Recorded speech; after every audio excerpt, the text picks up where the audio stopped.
ఓం గం గణపతియే నమః. శ్రోతలకు నమస్కారం. మన ఛానల్కు స్వాగతం. స్కంద చరితం 7వ భాగం.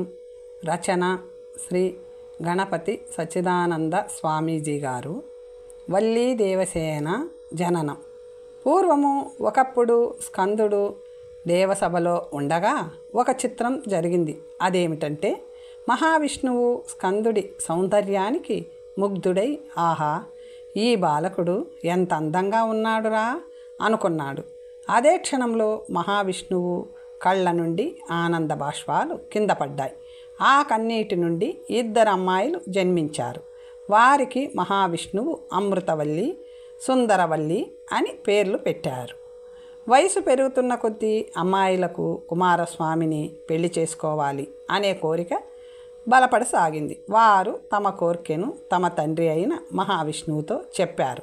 అప్పుడు మహావిష్ణువు, దానికి ఇంకా సమయం ఉంది, ఈలోపు కుమారస్వామి అనుగ్రహానికై తపస్సు చేయండి అన్నాడు.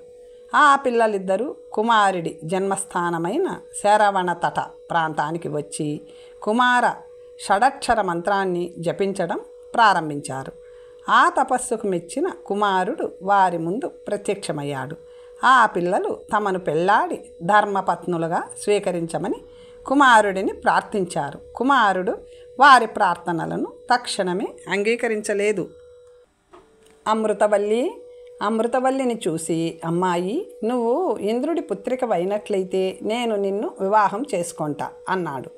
తరువాత సుందరవల్లిని చూసి, అమ్మాయి, నువ్వు భూలోకంలో శివమునికి పుత్రిగా జన్మించి నంబిరాజు అనే కోయవాడి దగ్గర పెరిగినట్లయితే నేను నిన్ను కూడా పెళ్లి చేసుకుంటాను అన్నాడు. ఈ విధంగా వరాలిచ్చి సుందర కుమారుడు మాయమయ్యాడు.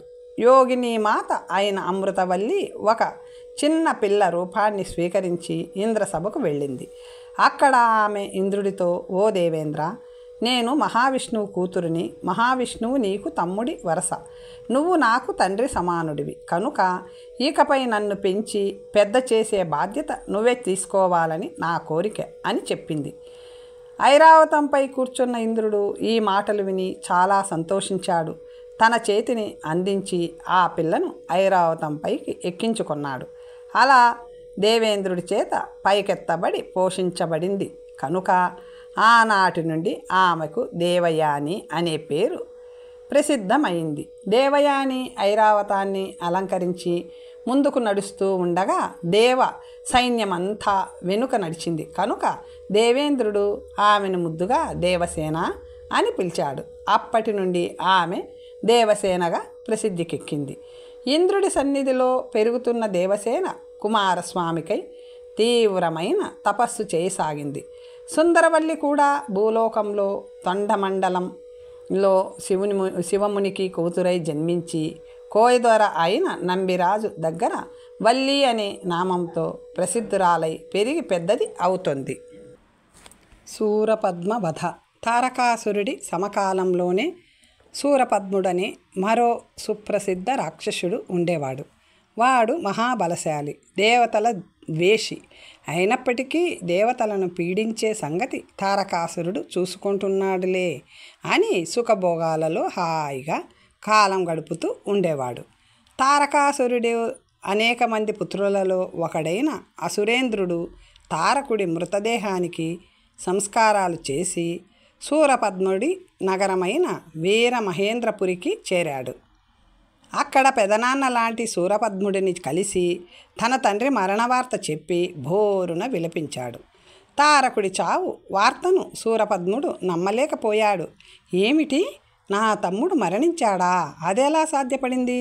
వాడు అమరుడు. వాణ్ణి ఈ సృష్టిలో ఏ శక్తి కూడా సంహరించలేదు. ఎవడు వాడిని చంపింది? నాతో చెప్పు. ఇదే క్షణంలో వాణ్ణి బూడిద చేస్తాను అని ప్రగల్భాలు పలికాడు.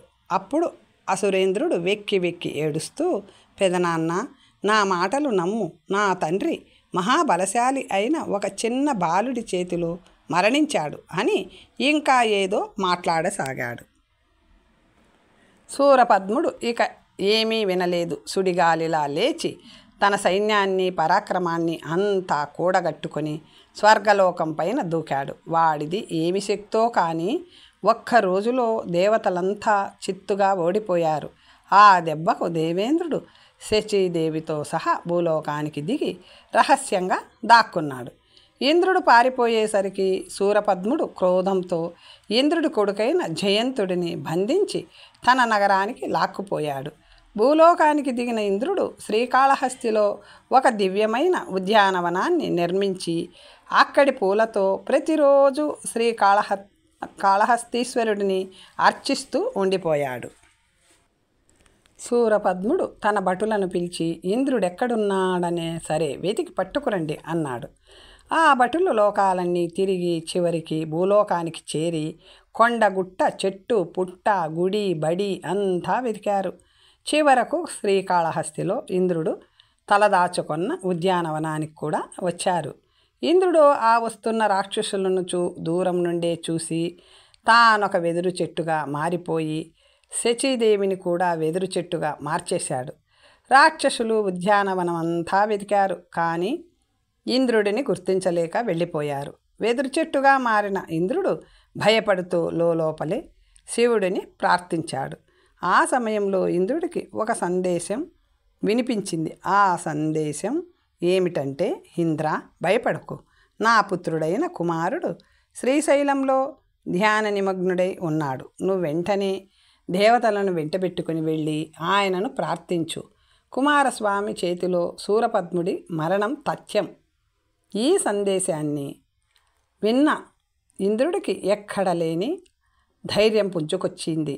తన పూర్వ రూపాన్ని ధరించి శచీదేవికి కూడా అసలు రూపాన్ని ఇచ్చి ఆమెతో ఇలా అన్నాడు. శచి, నువ్వు భయపడకు. హరిహర పుత్రుడైన శాస్తను ప్రార్థించి ఆయనను నీ రక్షణకై ఉంచి నేను వెళ్ళి కుమారస్వామిని ప్రసన్నం చేసుకుంటాను. మన కష్టాలు త్వరలోనే తీరిపోతాయి. నువ్వు ధైర్యంగా ఉండు. నీకేదన్నా కష్టం కలిగితే శాస్తను స్మరించు. ఆయన ముందు ఏ రాక్షస శక్తి పని చేయదు అని శాస్తను స్మరించాడు. వెంటనే శాస్త్రు దేవుడు తన పరివారమైన పూర్ణ, పుష్కర, కాల అనే వారితో ప్రత్యక్షమయ్యాడు. ఇంద్రుడు శాస్తను దర్శించి ఇలా ప్రార్థించాడు. ఓ దేవా, దేవతలు శూరపద్ముడి బాధలు తట్టుకోలేకపోతున్నారు. నేను శివాజ్ఞ వల్ల కుమారుడిని ప్రసన్నం చేసుకోవలసి ఉంది. నేను వచ్చే వరకు శచీదేవి రక్షణ బాధ్యతను దయచేసి నీవు తీసుకొనుము. నీవు స్వీకరించవలసింది అన్నాడు. అప్పుడు శాస్త, ఓ ఇంద్ర, నిర్భయంగా వెళ్ళిరా అని అభయమిచ్చాడు. ఇంద్రుడు శ్రీశైలానికి వెళ్ళి తరువాత శాస్త కాలుడిని పిలిచి, కాల, ఇక శచీదేవి బాధ్యత నీదే అన్నాడు. అజముఖి కథ. శచీదేవి శివుడిని ప్రార్థిస్తూ ఉండిపోయింది. ఒకనాడు శూరపద్ముడి చెల్లెలైన అజముఖి అనే రాక్షసి శచీదేవి ఉంటున్న ఉద్యానవనానికి వచ్చింది.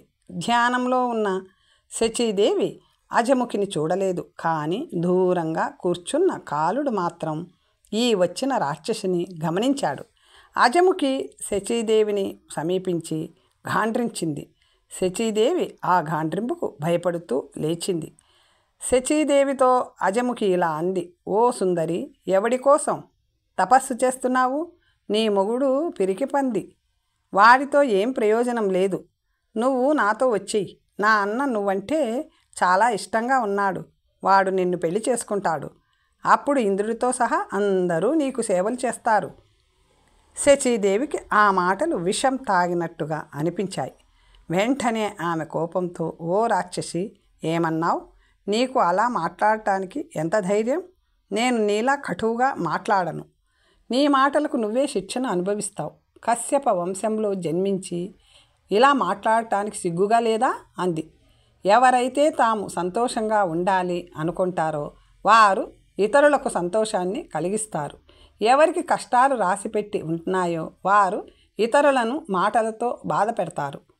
నువ్వేదో ఒక దరిద్రపు సలహా ఇచ్చావు. నా మాటలు బాగా విను. నేను ఇంద్రుడిని తప్ప పరపురుషుడిని కలలో కూడా స్మరించేదాన్ని కాను. నీకు వినాశకాలం దగ్గర పడినట్టుగా కనిపిస్తుంది. తక్షణమే ఇక్కడి నుంచి వెళ్ళిపోవటం నీకు క్షేమకరం అన్నది. ఆ మాటలు విని మండిపడ్డ అజముకి శచీదేవిపై కత్తి లేపింది. ఆ పక్కనే పొదల్లో దాక్కొని ఇదంతా గమనిస్తున్న కాలుడు ఒక దెబ్బతో అజముకి 2 చేతులని నరికేశాడు. అజముకి బాధను తట్టుకోలేక గట్టిగా అరుచుకుంటూ తన అన్న అయిన శూరపద్ముడి దగ్గరకు వెళ్ళి జరిగిందంతా చెప్పింది. ఇంద్ర ప్రార్థన. ఇంద్రుడు దేవతలతో కలిసి శ్రీశైలాన్ని చేరి ధ్యానంలో ఉన్న సుబ్రహ్మణ్య స్వామిని ఇలా ప్రార్థించాడు. దేవతల స్తోత్రాలకు ధ్యానం నుండి బహిర్ముఖుడైన సుబ్రహ్మణ్యుడు మెల్లగా కళ్ళు తెరిచి ఏమిటయ్యా నీ బాధ అన్నట్టుగా చూశాడు. దేవగురువైన బృహస్పతి కుమారస్వామి హృదయాన్ని తెలుసుకొని నోరు విప్పాడు. స్వామి, మాకు రాక్షసులతో మళ్ళీ కష్టాలు ప్రారంభమయ్యాయి. కష్టాలు వచ్చినప్పుడే నిన్ను స్మరిస్తామని నువ్వు అనుకోవని మాకు తెలుసు. దయచేసి మమ్మల్ని రక్షించు. ఇంతకన్నా ప్రార్థించే పరిస్థితిలో మేము లేము అన్నాడు. బృహస్పతి చేసిన ప్రార్థన విని కుమారస్వామి నవ్వుతూ కొంచెం కొత్త రకంగా మాట్లాడాడు. ఓ దేవగురు, తమరికి అంతా తెలుసు, కానీ ఈ దేవతలకు అర్థం అవ్వాలని చెబుతున్నాను. మీ కష్టాలు నాకు తెలుసు. సర్వవ్యాపి అయిన పరమాత్మకు అంటే నాకు దేవతలు దానవులు అనే భేదం లేదు. ఆయనకు జీవులందరూ ఒకటే. అయినా ఎవరైనా తప్పుడు మార్గంలో నడుస్తూ ఉంటే వారిని సరిచేయవలసిన బాధ్యత తోటివారిపై ఉంటుంది. ఇదే ధర్మ మార్గం. రాక్షసులు శూరపద్ముడిచే ప్రేరేపితులై మిమ్మల్ని పీడిస్తున్నారు. శూరపద్ముడు దుర్మార్గుడు అనే విషయంలో సందేహమే లేదు. కానీ మనం వాడికి ఇంకొక అవకాశాన్ని ఇచ్చి చూస్తే బాగుంటుంది. అందువల్ల వాడి వద్దకు ఒక దూతను పంపి వాడి బంధనంలో ఉన్న జయంతుడు మరియు ఇతర దేవతలను విడిచిపెట్టమని చెబుదాం. ఒకవేళ వాడు మన దౌత్యానికి దిగి రాకపోతే అప్పుడు వాడిని మనం ఆక్రమిద్దాం. దండోపాయాన్ని నెరవేర్చటానికి దండాయుధపాణినైన నేను మీ అండగా ఉండనే ఉన్నాను. అందువల్ల మనం మొదలు అహింసాత్మకమైన మార్గంలో నడుద్దాం అన్నాడు. దేవతలకు ఆ మాటలే ఉపదేశాలు అయ్యాయి. అందరూ చేతులు ఎత్తి మ్రొక్కి తమ చిత్తం ప్రభు అన్నారు. అప్పుడు కుమారస్వామి మీలో దూతగా వెళ్ళడానికి ఎవరు సిద్ధపడతారు అని అడిగాడు. అందుకు బ్రహ్మ, కుమార, ప్రస్తుతానికి దేవతలందరూ వాడి సేవకులే.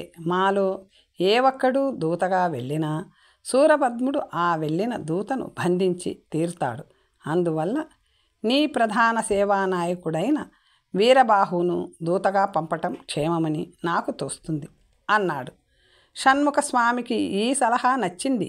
వీరబాహువును పిలిచి, మిత్రమా, నువ్వు వెంటనే వీరమహేంద్రపురానికి పోయి దేవతలను విడిచిపెట్టమని శూరపద్ముడికి చెప్పు. ఈ మాటలు మహాసేనుడి ఆజ్ఞలని, ఇందుకు అంగీకరించకపోతే ఘోర పరిణామాన్ని ఎదుర్కోవలసి వస్తుందని కూడా చెప్పు అని దౌత్యానికి పంపాడు. వీరబాహు కుమారస్వామికి నమస్కరించి సముద్ర మధ్యంలో ఉన్న వీరమహేంద్రపురికి ఆకాశ మార్గంలో బయలుదేరాడు. జయంతుని కళ. ఇది ఇలా ఉండగా ఆ సమయంలో జయంతుడికి ఒక కళ వచ్చింది. ఆ కళలో షణ్ముఖుడు దర్శనమిచ్చి, జయంత, బాధపడకు, నా దూత వస్తున్నాడు. ఈ రోజు నుండి 10 రోజులలోపు నిన్ను బంధ విముక్తుణ్ణి చేస్తాను అని చెప్పాడు. వీరబాహు శూరపద్ముడి సభకు చేరి కుమారస్వామి మహిమను చెప్పి దేవతలను విడిచిపెట్టమన్నాడు. వీరబాహు మాటలకు శూరపద్ముడు గట్టిగా నవ్వి, ఆ కుర్ర విధవ నన్నేం చేస్తాడు? ఒకవేళ నన్ను చంపగల శక్తి కనుక వాడికి ఉంటే యుద్ధానికి రాక నిన్నెందుకు పంపుతాడు చెప్పు అన్నాడు. శూరపద్మునితో యుద్ధం. అప్పుడు వీరబాహు కుమారస్వామి యొక్క శక్తిని గురించి గానం చేశాడు. వీరబాహు పాడిన పాటలు విని శూరపద్ముడు వికటాట్టహాసంతో ఇలా అన్నాడు. ఏయ్ వీరబాహు, మూర్ఖుడా, ఎవరి దగ్గరకు వచ్చానని అనుకుంటున్నావు? ఆ పిల్లవాడి పేరు చెప్పి భయపెట్టాలని అనుకుంటున్నావా? తారకాసురుడు ఏదో మూర్ఖమైన వరం కోరుకొని వచ్చాడు. నేను అలాంటి వాడిని కాదు. తారకుడి మరణవార్త విన్న క్షణంలోనే ఆ కుర్రవిధమని పచ్చడిలా నంచుకొని తిందామనుకున్నాను. కానీ నా చుట్టూ ఉన్న వారు పిల్లవాడిని చంపటం మంచిది కాదు అన్నారు. అందుకే ఆగిపోయాను. నువ్వు కూడా మూర్ఖుడిలా ఆ పిల్లవాడి మాటలు విని నాకు సలహా ఇద్దామని వచ్చావు. దూతవి కదా అని విడిచిపెడుతున్నాను. వెళ్ళి ఆ కుర్రకుంకకు నాతో పరాచికాలు అడవద్దని చెప్పు అన్నాడు. అది విని వీరబాహువుకు శూరపద్ముడిని చంపేద్దామన్నంత కోపం వచ్చింది.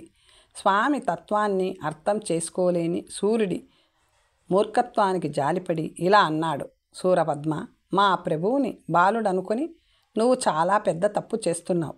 సమస్త సృష్టిని ధరించిన పరమాత్మ కూడా నిత్య బాలుడే అన్న సంగతిని మరుస్తున్నావు. ఆ స్వామిని తక్కువ అంచనా వెయ్యకు. శివుడే ఆయనను గుర్తించు. ఆ స్వామి అనుగ్రహాన్ని కోరు, ఆగ్రహాన్ని కలలోనైనా కోరుకోకు అన్నాడు. ఇంత ఉపదేశాన్ని విన్నా కూడా శూరపద్ముడికి బుద్ధి రాలేదు. కుమారస్వామిని నానా మాటలు అన్నాడు. వీరబాహువు కూడా గట్టిగా మాట్లాడాడు. శూరపద్ముడు వీరబాహువును బంధించండి అని ఆజ్ఞాపించాడు. వీరబాహువుకు రాక్షసులకు యుద్ధం ప్రారంభమైంది. ఆ యుద్ధంలో వీరబాహువు శూరపద్ముడిని చితకబాది వాడి కొడుకైన వజ్రబాహువుని సంహరించాడు. ఆయన తిరిగి తన స్వామి వద్దకు వస్తూ వీరమహేంద్రపురాన్ని ధ్వంసం చేసి వచ్చాడు. స్వామి ఆజ్ఞ కాలేదు కనుక వీరబాహువు శూరపద్ముడిని చంపకుండా వదిలేశాడు. కుమారస్వామి వద్దకు తిరిగి వచ్చి జరిగినదంతా చెప్పాడు. వీరబాహువు వెళ్ళిపోయిన తరువాత శూరపద్ముడు విపరీతమైన కోపంతో యుద్ధానికి తన సైన్యాన్ని సిద్ధం చేయసాగాడు. ఇటు కుమారస్వామి కూడా తన సైన్యంతో మహేంద్రపురికి దగ్గరలో ఉన్న తిరుచందూరు క్షేత్రాన్ని చేరాడు. తిరుచందూరు క్షేత్రాన్ని ప్రాచీన కాలంలో శ్రీచంద్రపురం అని, శ్రీచందనపురి అని పిలుస్తూ ఉండేవారు.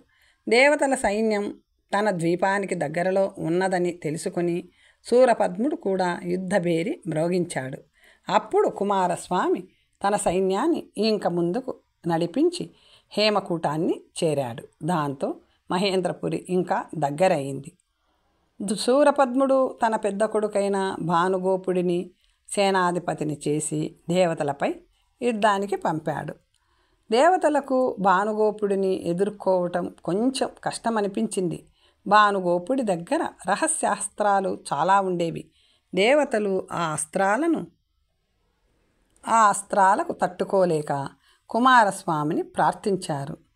దేవతల దీనస్థితిని చూసి షణ్ముఖుడు తన మోహనాస్త్రాన్ని ప్రయోగించాడు. దాంతో రాక్షస వీరులు సన్మోహితులయ్యారు. దేవతలకు కొత్త ఉత్సాహం వచ్చింది. భానుగోపుడు మాత్రం ఆ సమ్మోహనాస్త్రాన్ని తప్పించుకొని మహేంద్రపురికి పారిపోయాడు.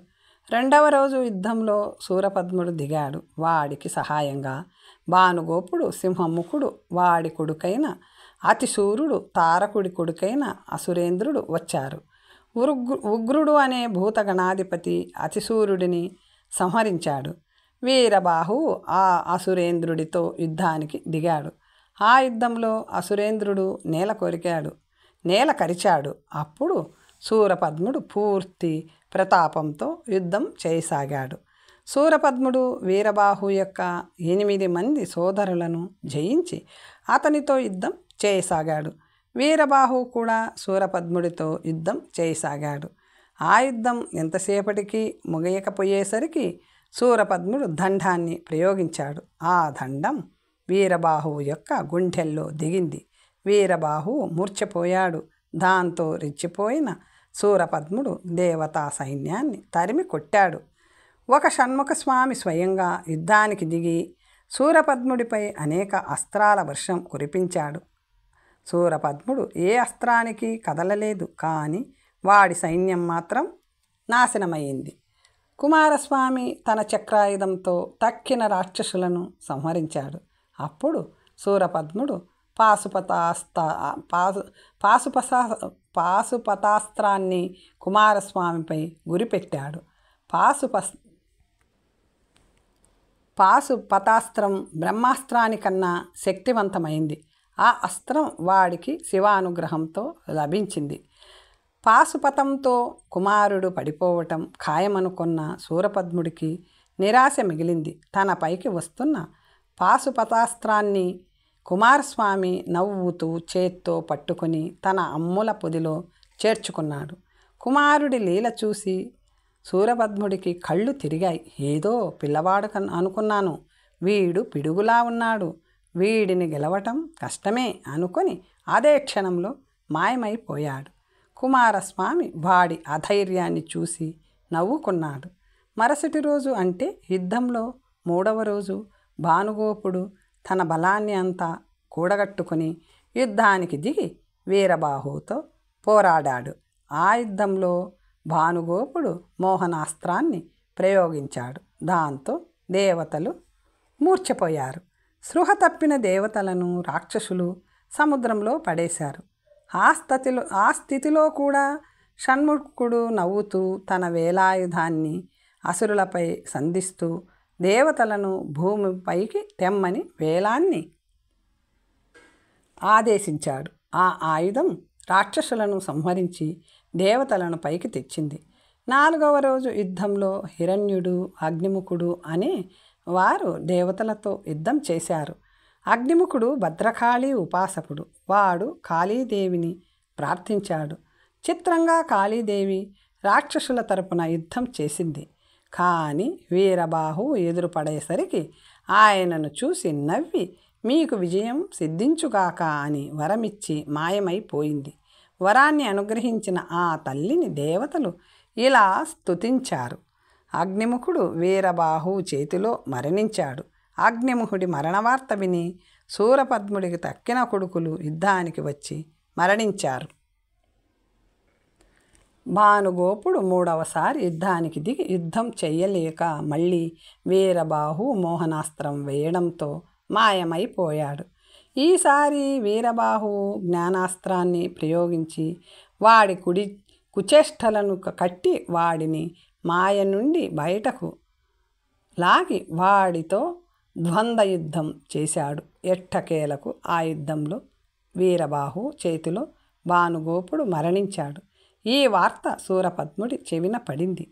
యుద్ధరంగానికి వచ్చి చచ్చిపడి ఉన్న భానుగోపుడిని ఇతర రాక్షసులను చూసి దుఃఖించి వెళ్ళిపోయాడు. తరువాత సింహముఖుడిని జోరుగా యుద్ధం చేయమని ఆదేశించి పంపాడు. వాడు భీకర యుద్ధంలో వీరబాహువుతో సహా దేవతలను బంధించి దగ్గరలో ఉన్న కొండ మీదకి విసిరివేశాడు. ఈ వార్త కుమారస్వామికి చేరింది. అప్పుడు ఆయనే స్వయంగా యుద్ధానికి దిగాడు. ఆ యుద్ధంలో ఒక శక్తివంతమైన అస్త్రంతో సింహముఖుడిని సంహరించి వీరబాహువు మొదలైన దేవతలను భూతగణాలను బంధం నుంచి విడిపించాడు. ఇక సూరపద్ముడు ఒకడే మిగిలాడు. వాడు 1008 లోకాలకు ప్రభువు అవటం వల్ల ఇతర లోకాల నుండి సైన్యాన్ని రప్పించాడు. షణ్ముఖుడు ఇక ఆలస్యం చేయదలుచుకోలేదు. వెంటనే సూరపద్ముడు ఉన్న స్థానానికి వచ్చి వాడి ముందు నిలబడ్డాడు. కుమారస్వామిని చూస్తూ ఉండగా సూరపద్ముడు వీరబాహువు మొదలైన దేవత వీరులతో పోరాడాడు. సూరపద్ముడు తన తల్లి అయిన మాయ నుండి నేర్చుకున్న విద్యలన్నింటినీ అక్కడ ప్రదర్శించాడు. మరణించిన రాక్షసులందరినీ బ్రతికించాడు. ఒక అద్భుతమైన రథాన్ని కూడా తన కోసం సృష్టించుకున్నాడు. దేవతలెవ్వరు కూడా సూరపద్ముడి ధాటికి తట్టుకోలేకపోయారు. శుక్రాచార్యుడు ఉపదేశించిన మంత్ర ప్రభావంతో సూరపద్ముడు భయంకరమైన క్రూర మృగాల రూపాన్ని, పక్షుల రూపాన్ని స్వీకరించి షణ్ముఖుడిపైకి వచ్చాడు. అప్పుడు కుమారస్వామి ఆ రూపాలన్నింటినీ నాశనం చేసి మాయను కూడా తరిమి కొట్టాడు. మాయ తొలగిపోయిన తరువాత ఒక అస్త్రాన్ని తీసుకొని సూరపద్ముడి దివ్యమైన మాయారథాన్ని ముక్కలు ముక్కలు చేశాడు. తన వాహనం నాశనమై పోవటంతో సూరపద్ముడు భయంకరాకారమైన చక్రవాక పక్షి రూపాన్ని ధరించి షణ్ముఖుడి మీదికి వచ్చాడు. అప్పుడు కుమారస్వామి దేవేంద్రుడిని నెమలిగా చేసుకొని అగ్నిని కుక్కుట ధ్వజంగా మార్చి పక్షి రూపంలో ఉన్న సూరపద్ముడితో యుద్ధం చేశాడు. ఆ యుద్ధంలో ఆ పక్షి 2 ముక్కలయ్యింది. కానీ ఆ ముక్కలు 2 కలిసి మళ్ళీ సూరపద్ముడిగా తయారయ్యింది. యుద్ధంలో మరొకసారి భూమిపై పడ్డ సూరపద్ముడు ఒక భీకరమైన పర్వతాకారాన్ని ధరించాడు. అప్పుడు కుమారస్వామి తన ప్రభావంతో సప్త సముద్రాల నీళ్లను రప్పించి ఆ పర్వతాకారంలో ఉన్న సూరపద్ముడిని ముంచేశాడు. ఈసారి సూరపద్ముడు అగ్ని రూపాన్ని, సుడిగాలి రూపాన్ని తీసుకున్నాడు. కుమారస్వామి ఆ మాయా రూపాలను తుంచేశాడు. తరువాత సూరపద్ముడికి కుమారస్వామికి మధ్య 4 రోజుల యుద్ధం జరిగింది. ఆ యుద్ధంలో సూరపద్ముడు వాడికి తెలిసిన విద్యలన్నింటినీ ప్రకటించాడు. చనిపోయిన తన బంధువులైన తారకాసురుడు, భానుగోపుడు, సింహముఖుడు మొదలైన వారి రూపాలన్నిటినీ స్వీకరించాడు. అప్పుడు కుమారస్వామి తానే ఇంద్రుడు, వీరబాహువు, యముడు, కాలుడు మొదలైన రూపాలను గ్రహించి ఆ మాయా అసురులను సంహరించాడు. ఇక కుమారస్వామి సూరపద్ముడి మాయా విద్యను తొలగించాలని నిర్ణయించి సంకర్షణ, సంక్షోభణ, సన్మోహన మొదలైన 7 దివ్య అస్త్రాలను ప్రయోగించి సూరపద్ముడి మాయను తనలో కలిపేసుకున్నాడు. సూరపద్ముడు అస్త్రాలు, బంధువులు, రథాలు, వాహనాలు, మాయలు, గిమ్మిక్కులు అన్నీ తొలగిపోయి ఒంటరివాడై ఒక సామాన్య రాక్షసుడిలా భూమిపై నిలబడి ఎటూ తోచక ఏమి చెయ్యాలో తెలియక దిక్కులు చూస్తూ ఉండిపోయాడు.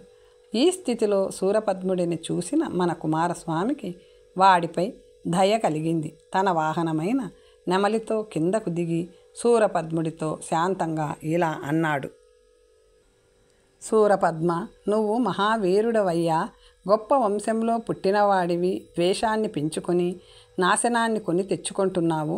ఇంతవరకు నాకు నీ మాయా విద్య ప్రభావాన్ని చూపించావు. నీ అస్త్ర విద్య చాలా గొప్పది. కానీ సమస్త అస్త్ర దేవతలు నా అవయవాలేనని గుర్తించలేకపోయావు. కనుకనే నీ మాయ నా ముందు నిలవలేకపోయింది. ఇప్పుడు శాశ్వతము, సత్యము, దివ్యము అయిన నా విశ్వరూపాన్ని చూపిస్తాను చూడు అని కుమారస్వామి చతుర్దశ భువనాలు, బ్రహ్మాండాలు, సమస్త దేవతలు కలిగి ఉన్న తన విశ్వరూపాన్ని చూపించాడు. సూరపద్ముడికి ఆ విశ్వరూపాన్ని చూడగల శక్తి కానీ తపశ్శక్తి కానీ లేవు. కానీ కుమారస్వామి దయతో వాడికి దివ్య దృష్టిని అనుగ్రహించాడు. ఆ దృష్టితో విశ్వరూపాన్ని చూచిన సూరపద్ముడు ఆశ్చర్యంతో మాట్లాడలేకపోయాడు. ఆ రూపాన్ని చూస్తున్నంతసేపు సూరపద్ముడు ఒక మహాజ్ఞానిలా మారిపోయాడు. తనలో తాను ఇలా అనుకున్నాడు: నేను ఎంత మూర్ఖుడిని! ఈ స్వామినా ఒక బాలుడని భావించింది. ఈ విశ్వ కళ్యాణమూర్తినా నేను ద్వేషించింది. భూమిని, అంతరిక్షాన్ని కలుపుతున్న ఈ మూర్తిని నేనెలా స్తోత్రం చేసేది? ఈయన బ్రహ్మాలకు బ్రహ్మ, శివస్వరూపుడు, నా ఉపాస్య మూర్తి అయిన పరమేశ్వరుడికి ఈ కుమారస్వామికి భేదమే లేదు. నేను పరిపాలిస్తున్న 1008 లోకాలు ఈయనకు వెంట్రుకతో సమానం. ఎంతో తపస్సుతో కూడా లభించని ఈ దర్శనం నాకు ఈ రోజున లభించింది. నేను నిజమైన భాగ్యవంతుడి. ఆహా, ఏమి ఆశ్చర్యం, ఏమి సౌందర్యం! కోటి మన్మధులు కూడా ఈయన ముందు దిగుదుడిపే అని ఇలా సూరపద్ముడు తనలో తాను అనుకుంటూ ఉండబట్టలేక ఈ విశ్వరూపాన్ని ఇలా స్తోత్రం చేశాడు: ఓ విశ్వరూపుడా, ఓ కార్తికేయుడా, ఓ దివ్యమైన దేహం కలవాడా దేవా, నీకు నమస్కారం. దేవా, నీ శరీరంలో అన్ని భూతాలను చూస్తున్నా అవి ప్రకాశంతో వెలిగిపోతున్నాయి. అందరికీ ఆద్యుడైన బ్రహ్మ కమలాసనంలో కనిపిస్తున్నాడు. లక్ష్మీకాంతుడైన విష్ణువు నీ దేహంలో కనిపిస్తున్నాడు. ఓ షణ్ముఖ, నీ అంతాన్ని, మధ్యను, నీ ఆదిని నేను చూడలేకపోతున్నాను. ఓ విశ్వరూప, సూర్యులు, చంద్రులు, గ్రహగోళాలు, నక్షత్రాలు నీ శరీరంలో కనిపిస్తున్నాయి. ఆత్మస్వరూపుడైన పరమశివుడు గిరిజా సమేతుడై దర్శనమిస్తున్నాడు. ప్రకాశవంతుడివి, వేదాలచే తెలియబడేవాడివి అయిన నిన్ను విశ్వసృష్టి కన్నా గొప్పవాడిగా తెలుసుకుంటున్నాము. 18 దివ్యమైన కళ్ళు కలవాడా, గొప్పదైన నీ రూపం పాపాలను పోగొడుతుంది, దుర్బుద్ధిని నాశనం చేస్తుంది. శ్రీ సచ్చిదానంద బోధన వల్ల తెలుస్తుంది. అలా స్తోత్రం చేసి అహో దేవతలను బంధించటం వల్లనే కదా నాకు ఈ దర్శనం కలిగింది. ఇది అద్భుతమైన రూపం. ఈ రూపాన్ని చూస్తుంటే నాకు సమాధి సిద్ధి అవుతుందా అనిపిస్తుంది. నా కోపం ఎగిరిపోయింది. నా కళ్ళ నుండి ఆనందధారలు కారుతున్నాయి.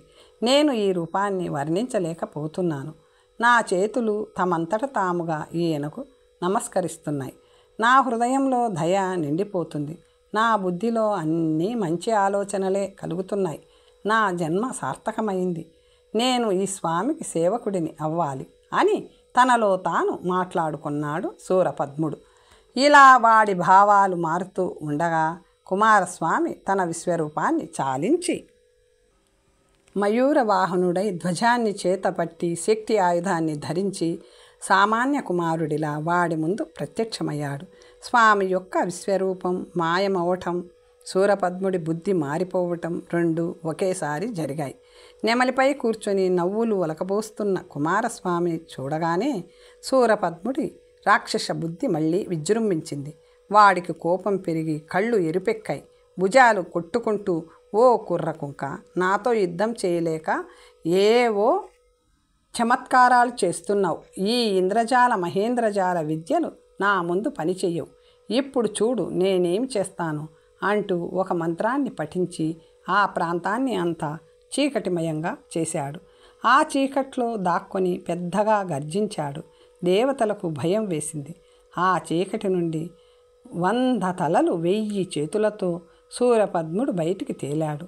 దేవతలు ఆ రాక్షస రూపాన్ని చూడలేకపోయారు. కుమారస్వామి మాత్రం నవ్వుతూ అలాగే కూర్చున్నాడు.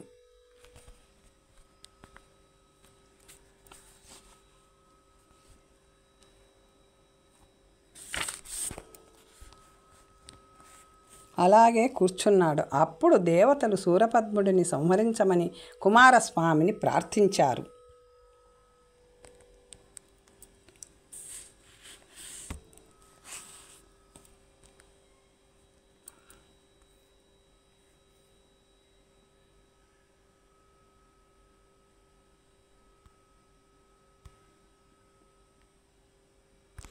ఆ స్తోత్రానికి మెచ్చి కుమారస్వామి విలాసంగా తన శక్తి ఆయుధాన్ని తీసుకొని, ఓ శక్తి శూరపద్ముడి హృదయాన్ని చీల్చుకొని ఆజ్ఞాపించి శూరపద్ముడిపై విసిరాడు. శూరపద్ముడు శక్తి ఆయుధం పైన రావటానికి చూశాడు. వెంటనే ఒక పెద్ద మామిడి చెట్టుగా మారి అక్కడ నిలబడ్డాడు. శక్తి ఆయుధం వేగంగా దూసుకు వచ్చి సరిగ్గా ఆ మామిడి చెట్టు మధ్య భాగాన్ని కొట్టుకొని ఆ చెట్టును 2 భాగాలు చేసింది.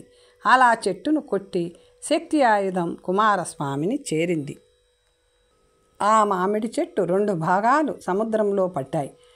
శివవరాన్ని పొందిన శూరపద్ముడు చావలేదు. చెట్టు రూపంలో ఉన్న శూరపద్ముడి 2 భాగాల నుండి నెమలి, కోడి పుట్టుకొని వచ్చాయి. ఆ 2 దేవతలపైకి ఎగిరాయి. తరువాత కథ వచ్చే భాగంలో తెలుసుకుందాం. ఓం స్వస్తి.